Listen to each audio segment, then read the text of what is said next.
Bonjour à tous, aujourd'hui on se retrouve pour une nouvelle vidéo où on va planter les pommes de terre. Donc comment on fait pour planter les pommes de terre? Dans un premier temps, les pommes de terre je les plante comme ça, je les mets là où il y a du paillage. Hop, et gère légèrement avec vos lunettes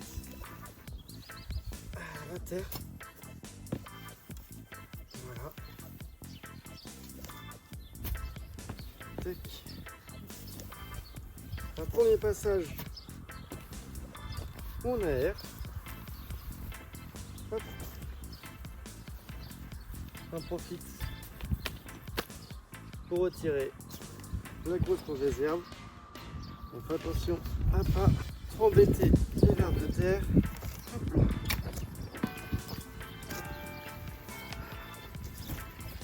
Hop.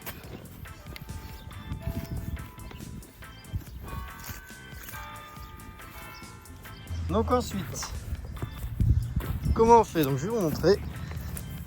Là vous voyez, j'ai à peu près 50 bons centimètres, voire même 1 mètre.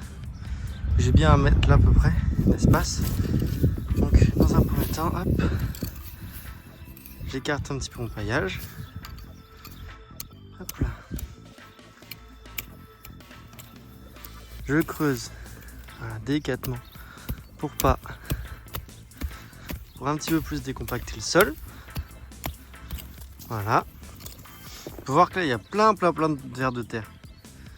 Et ça c'est bon signe, c'est-à-dire que la terre est bien riche. Et surtout que le travail fait bien effet. Hop là, on pousse un peu. Donc là je rappelle moi ce que j'avais fait. J'ai mis un petit peu de carton en surface. Carton. Un petit peu d'épluchure, vous voyez on peut avoir des épluchures de légumes, etc. Et après paillage par dessus. Donc là j'ai fait 3 lignes. Et donc ensuite on prend nos pommes de terre. Donc je ne sais pas si vous vous rappelez, on les avait mis ensemble à germer. Hop là. Et donc là après on pose voilà, comme ça les pommes de terre. Hop. À une distance assez raisonnable. Donc alors vis-à-vis du sens, est-ce que y a un haut et un bas? Ça il faut savoir que dans un germe, on le voit bien, ça ce seront les feuilles et là les racines.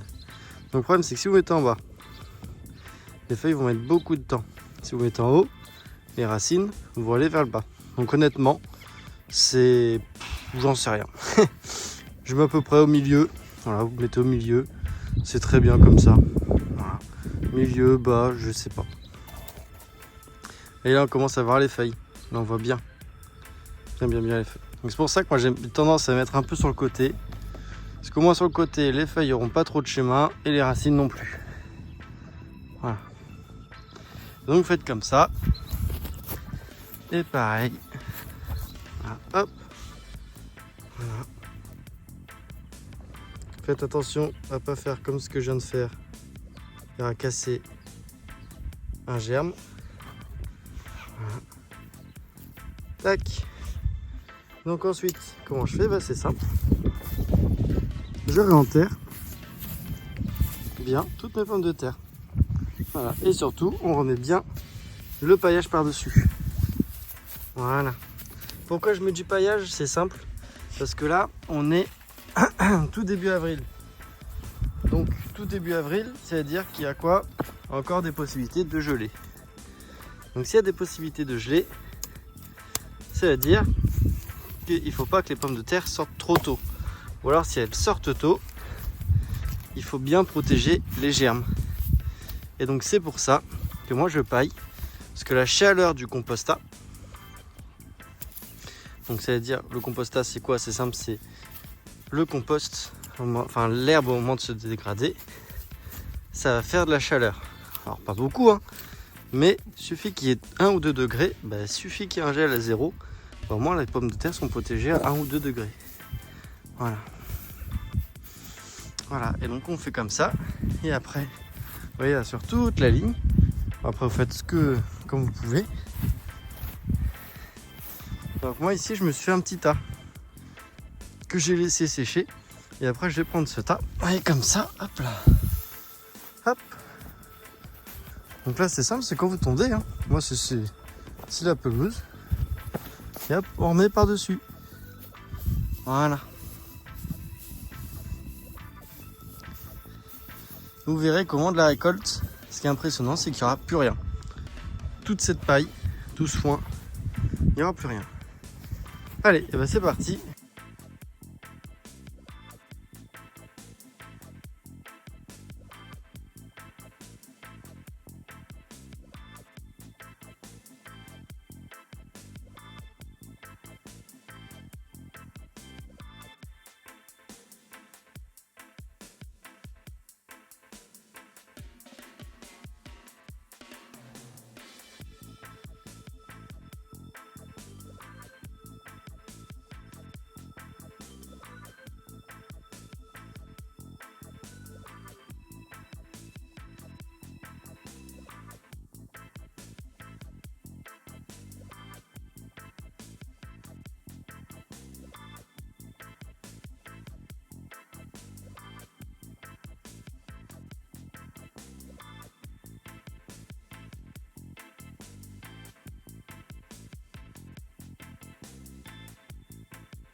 Et voilà le travail.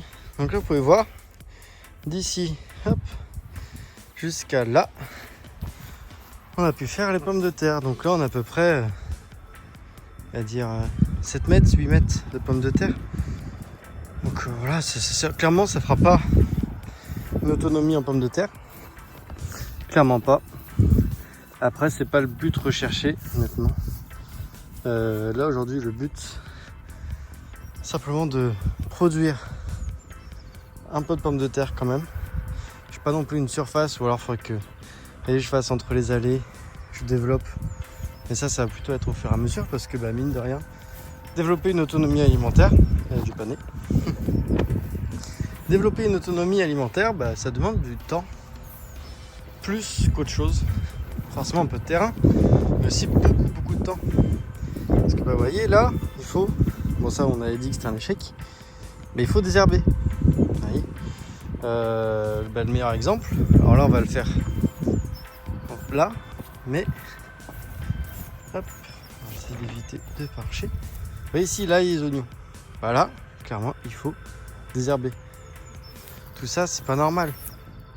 Les oignons sont beaucoup trop envahis. Là ça va pas bien pousser. Donc là je vais désherber, on va faire ça ensemble. Mais en fait c'est ça le gros souci de l'autonomie alimentaire. C'est très bien de vouloir être autonome. Hop là. C'est très bien, je dis pas. Et même moi j'aimerais essayer d'être autonome. Surtout que forcément au potager c'est du bio. C'est sympa, on passe hop là. C'est super sympa, donc oui, ce que je disais c'est que c'est sympa, hein. L'autonomie, c'est même le potager, c'est vraiment agréable, c'est quelque chose qui détend, qui fait du bien. Le gros problème c'est le temps, mine de rien. Vous voyez, moi aujourd'hui j'ai 2 enfants en bas âge, moins de 2 ans. Quand j'ai un travail, donc quand je suis pas au travail, je dois m'occuper des enfants. c'est pas toujours à madame de s'occuper des enfants, c'est aussi à moi, ce qui est normal. Mais forcément, le temps que je m'occupe des enfants, c'est du temps où je peux pas être au jardin. Donc, ça veut dire que c'est du temps où forcément, si on s'en occupe moins,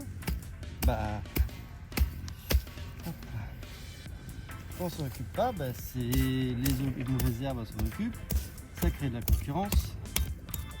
Hop là. Voilà, ici monsieur, hop, pas non plus tout abîmé.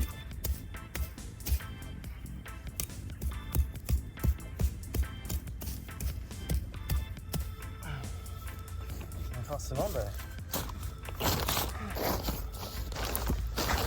il faut faire des choix. Soit on est autonome en fruits et légumes, soit on prend du temps plus pour ses enfants, soit après quand on a de la chance par exemple de plus avoir de travail parce que on est rentier ou parce que par des modes de vie ou d'autres travails qui prennent moins de temps, voilà, on peut se dégager du temps, etc. En vrai c'est le top, hein. C'est ce que je dis toujours, hein. Le jour où j'aurais plus besoin de travailler, clairement j'essaierai de tout faire pour être autonome en légumes, puisque j'aurai que ça à faire. Enfin j'aurai pas que ça, j'aurai forcément les enfants, etc. S'occuper, après tout dépendra de leur âge, j'aurai forcément d'autres occupations, mais c'est beaucoup plus facile. Surtout qu'aujourd'hui, en plus, avec les lois qui sont en train de passer, là, les lois de Juplon, etc., c'est pas... Clairement, ça aide pas. Alors, c'est vrai que je soutiens les agriculteurs, hein, c'est pas un métier facile, ça prend du temps, c'est stressant parce que selon les conditions climatiques, il y a des cultures qui vont être plus ou moins bonnes. Quand il pleut, au mauvais moment, c'est pas bien. Quand il fait trop sec, c'est pas bien non plus. Par exemple, l'année dernière, il a fait trop sec en avril et mai, ça a créé de la sécheresse. Donc c'est pas forcément bon. En tout cas, avec les lois qui se passent aujourd'hui, les nourritures, je sais pas si vous avez vu, mais il y a de la nourriture qui... je voyais quand j'étais petit, les céréales, il y avait 7-8 ingrédients dedans. Maintenant, il y en a peut-être bien 15. C'est pas forcément normal d'en arriver là. Donc faut faire attention quand même à ce qu'on mange. On essaye d'acheter du bio, mais mine de rien, ça coûte le bio. Donc c'est pareil. Et puis le bio, il y a quand même certains produits qui sont mis dessus. Enfin, tout dépend. Quand vous allez chez votre maraîcher, il y en a moins. C'est plus la permaculture, etc. Mais encore faut-il avoir toujours pareil le temps d'aller chez le maraîcher ou voilà. Même développer des commerces locaux, etc. Mais bon, c'est toujours du temps et puis forcément des fois les envies aussi ne vont pas avec. Par exemple, tout bête, les kiwis, les fraises. Combien on voit de personnes acheter des fraises aujourd'hui? C'est pas mal, hein, attention, je dis pas. Mais c'est juste que forcément, quand on achète des fraises à l'heure actuelle, on s'attend pas à manger du bio.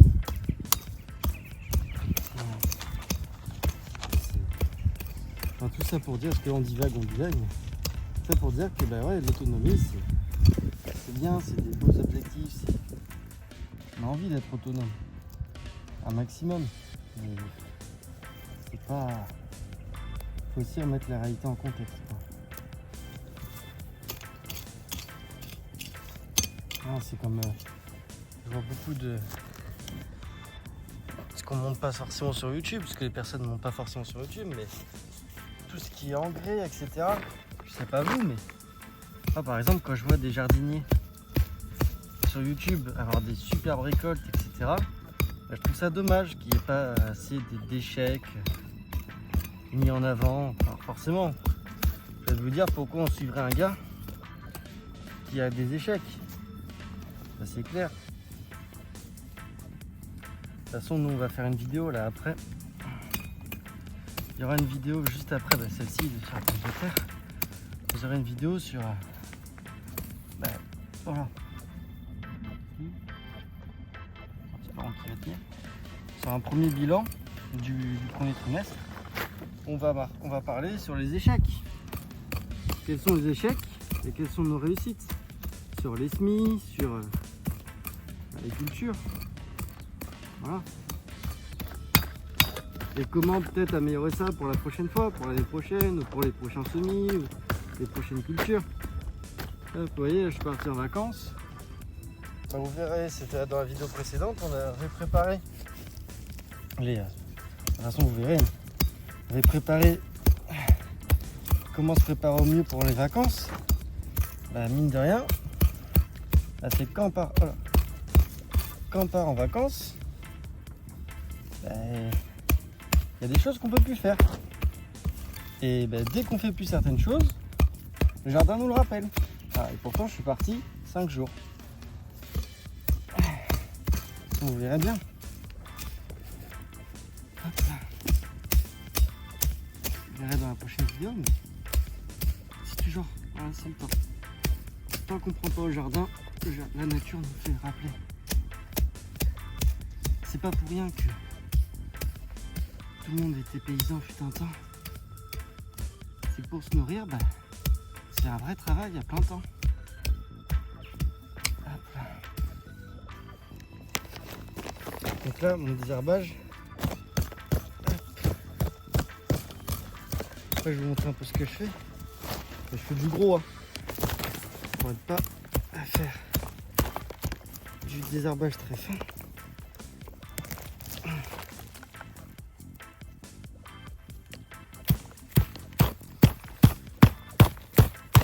Le but, c'est surtout d'éviter trop de concurrence.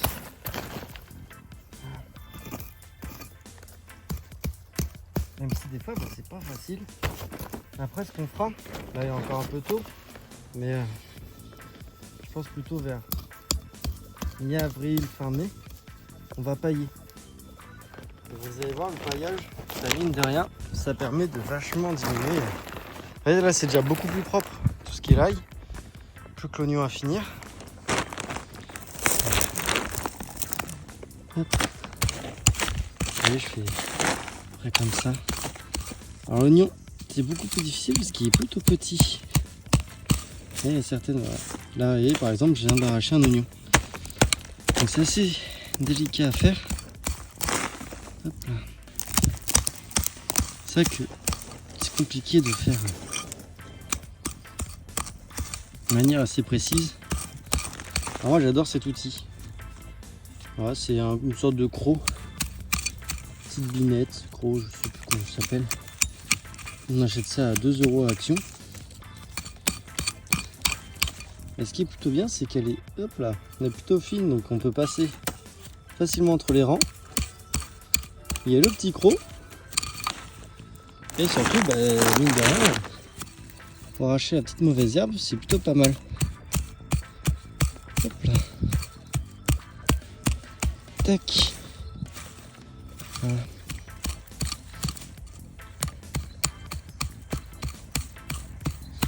Hop là.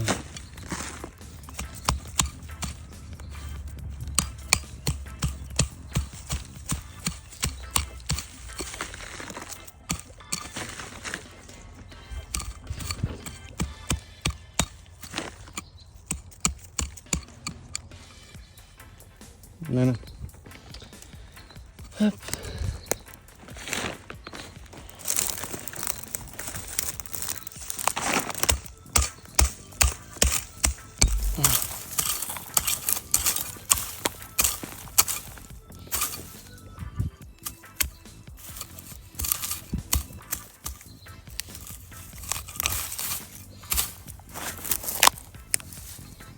Hop. Surtout que mon terrain n'est pas facile. Donc j'ai planté ce qui était ail et oignon. Et c'est que pourquoi j'ai plein d'orties. Hop là. Ça. Et regardez-moi toutes ces orties là. Ça. Faire attention parce que mine de rien les orties, bah, ça colonise. Et ça on ne parle pas assez de la colonisation de sortie. C'est très bien pour faire du purin. Voilà. Bon. C'est déjà vachement mieux. Bon, c'est pas parfait. Mais on va s'arrêter là pour l'instant. Bon, les petites bêtes, hein, vous pouvez voir. Les oignons, les poireaux. J'ai essayé de les coiffer. Je pense que ça grossit un petit peu. Je sais pas trop, mais on verra bien. J'ai l'impression que c'est un peu mieux que ce que c'était. On va voir, Allez, on va continuer le désherbage. On va essayer de finir les fraisiers. Parce que là, c'est trop, c'est pareil, les fraisiers. C'est excellent de manger des fraises, mais là, vous voyez qu'il y a un champ de pissenlit. Alors que ce sont des fraisiers. Hop.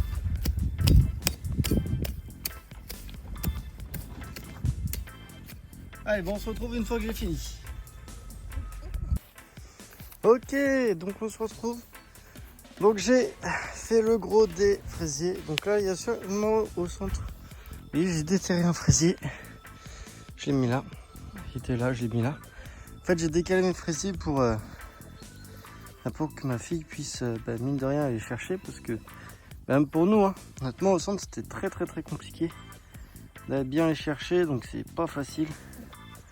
Voilà, faudrait que je la refasse bien correctement cette zone de fraisier. J'ai pas pris le temps cette année. J'aurais dû le faire, mais en même temps c'est un peu trop tard. Vous voyez, il y a déjà des fleurs. Donc là, ça casserait juste la croissance et la fructification. Donc normalement, pour faire une belle zone de fraisier, il faut le faire soit en fin de saison. Vous voyez, là, regardez là. Le nombre de fleurs qu'a ce tout petit fraisier avec ces 3-4 petites feuilles. Donc normalement pour les fraisiers, on désherbe soit en début de saison vers janvier, février, soit fin de saison, novembre. Voilà. Le mieux, si vous voulez refaire une zone, c'est février ou novembre. Voilà. Mars, c'est trop tard. Mars, avril, c'est trop tard. Parce que vous voyez, quand on a une belle saison comme là, on a déjà des fleurs. Voilà. Donc, c'est pour ça que je ne me suis pas trop permis de trop en déplacer. Là, ce qu'il faudrait faire, ce serait de pailler. Idéalement, soit avec du foin, soit avec du chanvre. Voilà. Je pense que moi l'année prochaine je vais faire carrément un carré potager. Alors, on fera peut-être un tuto, mettre un carré en palette. Comme ça empêchera déjà le trèfle dans un premier temps de pousser. Ça permettra de surélever. Ce sera beaucoup plus agréable pour des fraisiers. Parce qu'honnêtement, des fraisiers, c'est des cultures qu'on ne touche pas. Donc mine de rien, c'est vachement plus agréable de faire à hauteur d'homme. Voilà, de choper des petites fraises. Voilà. Qu'est-ce que je peux vous dire de plus? Donc aujourd'hui c'était une session pommes de terre, fraisier et désherbage des oignons et ail. Donc une grosse session de désherbage. La semaine prochaine vous allez voir une vidéo sur les réussites et les échecs. Donc les réussites et échecs au premier trimestre, donc en mars. Voilà. N'hésitez pas à vous abonner. Laissez-moi en commentaire, vous, est-ce que vous avez fait des fraisiers cette année? Est-ce que vous avez commencé à planter vos pommes de terre? Dites-le moi, oui ou non. Et puis, on se retrouve la semaine prochaine. Et ciao!